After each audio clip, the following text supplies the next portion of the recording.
তো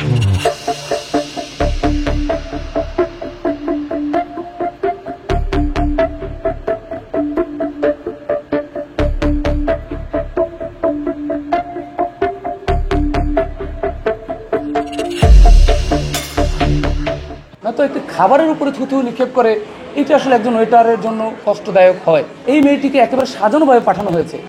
এখানে সবাই মোটামুটি আপন কফি হাউসকে খুব ভালো জানে এবং সুনামের সাথে আমরা দীর্ঘদিন যাবৎ ব্যবসা করে আসছি।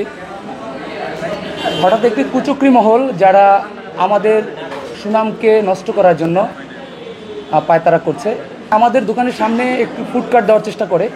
বিগত সময় একাধিকবার ফুড কার্ট দেওয়ার চেষ্টা করে, আমরা তাদেরকে ফিরিয়ে দিয়েছি এখান থেকে, যেহেতু আমরা ফাস্টফুড আইটেম এবং আমাদের কফি সহ আছে।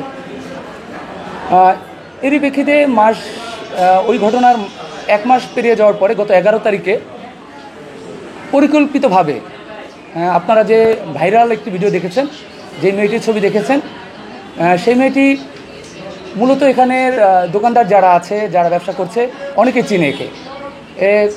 যত কাস্টমার আসে এখানে, মানুষজন দাঁড়ায়, যখন আমাদের কফিও বাইরে দাঁড়িয়েও খেতে হয়, কারণ অনেক বেশি লোকজন হয়, তত লোকের বসার জায়গা দেওয়ার মতো স্পেস আমাদের এখানে ভিতরে নেই। সেখানে আমাদের কাস্টমারদেরকে বিভিন্নভাবে বিরক্ত করে, কাপড় টানে এবং তাদের কাছ থেকে টাকা দাবি করে, টাকা চায়। তো আমাদের যারা কাস্টমার আছে তারা খুবই বিরক্ত হয়। তো আমরা বাইরের ঘটনাগুলোকে আমরা ভিতরে নিয়ে আসতে চাই না কখনোই, কিন্তু এই মেয়েটি একেবারে ওই দিন পরিকল্পিতভাবে মেয়েটি আমাদের দোকানে প্রবেশ করে এবং আমার কাছে মনে হয়েছে এটি একটা সাজানো নাটক, একটা মঞ্চায়িত হয়েছে। মেয়েটি আমাদের দোকানে প্রবেশ করে এবং আমাদের কাস্টমারদের সাথে খুব খারাপ ব্যবহার করে। আপনার ভিডিও ফুটেজে দেখবেন, আমাদের সিসি ফুটেজে সেখানে একেবারে উল্লেখ করা আছে, মেয়েটি আমাদের এক কাস্টমারের খাবারের ভিতরে থুথু নিক্ষেপ করে।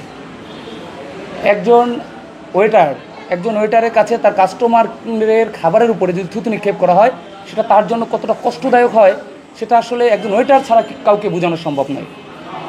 তো সে এই কষ্টটাকেও বুকে চাপা দিয়ে রেখেই ওকে বের করে দেওয়ার চেষ্টা করার পরে ও ওখান থেকে দৌড় দিয়ে ভিতরে কিচেনের দিকে চলে যায়। আমরা কিচেন থেকে, আপনার ফুটেজে দেখবেন, কিচেন থেকে যখন ওকে তাড়িয়ে দেওয়া হয়, ওখান থেকে এসে আবার আমাদের কাস্টমারের গায়ে হাত তুলে। তখন সেখান থেকে আমাদের ওয়েটার যারা ছিল তারা ওকে ফিরিয়ে দেওয়ার চেষ্টা করে, কিন্তু যখন বারবার ফিরিয়ে দেওয়াকে উপেক্ষা করেই ও আমাদের কাস্টমারদেরকে বিরক্ত করতেছিল, তখন আমরা ওকে গেটের থেকে বের করে দেওয়া হয় ডেকে। পরে আবার আশেপাশে ঘাড় ধাক্কা দিয়ে বের করে দেওয়া হয় এবং দেখবেন ফুটেজে যে ওকে হাত তুলে মারা ভয় দেখানো হয়। কিন্তু ও কি পরিকল্পনা নিয়ে আসছে আমরা জানি না। পরবর্তীতে ওখান থেকে চলে যায় কিছু দূরে গিয়ে আবার কি কোনো ইশারা পেয়েছে কি না, কী পেয়েছে আমরা জানি না। ও একটা ইটের টুকরা নিয়ে এসে আমাদের গ্লাসে আঘাত করে এবং গ্লাসের উপরে বারবার লাথি মারতে থাকে। তো আমাদের একটি ব্যবসা প্রতিষ্ঠান, এত বড় একটি ব্যবসা প্রতিষ্ঠান, এখানে এই ধরনের কাজ আমাদের জন্য আসলেই অনেক কষ্টদায়ক হয়ে যায় এবং আমাদের ওয়েটাররা যথেষ্ট ধৈর্যের পরিচয় দিয়ে ওকে বের করে দিছে। পরবর্তীতে আমাদের এখানে রাস্তায় যারা সিকিউরিটি আছে তারা ওকে চেষ্টা করেছে বুঝিয়ে পাঠিয়ে দেওয়ার জন্য, কিন্তু ও কারো কথাকেই ভ্রুক্ষেপ করেনি। পরবর্তীতে আমাদের যেই কাস্টমারকে সার্ভিস করেছিল আমাদের যে ওয়েটার, সে আসলে অনেক কষ্ট পেয়েছে, যেহেতু তার কাস্টমারকে বেশি বিরক্ত করা হয়েছে। সে কারণে আমাদের ওই সিকিউরিটির কাছ থেকে লাঠি দিয়ে ওকে আঘাত করার চেষ্টা করে। আপনারা দেখবেন ফুটেজের ভিতরে প্রথম আঘাতটা কিন্তু ওর পায়ে লাগেও নাই, পরবর্তী আঘাতটাও খুব জোরালোভাবে ওর গায়ে লাগে নাই। পরবর্তীতে ওখান থেকে চলে যায়। এই বাইরের ঘটনাটাকে, ভিতরের ঘটনাটাকে একেবারে বাদ দিয়ে বাইরের ঘটনাটাকে ভিডিও করে আমাদের সম্মানকে নষ্ট করার জন্য, আমাদের এই দীর্ঘদিনের সুনামকে নষ্ট করার জন্য একটি মহল এই ভিডিওটিকে ভাইরাল করে, যা আপনারা দেখেছেন।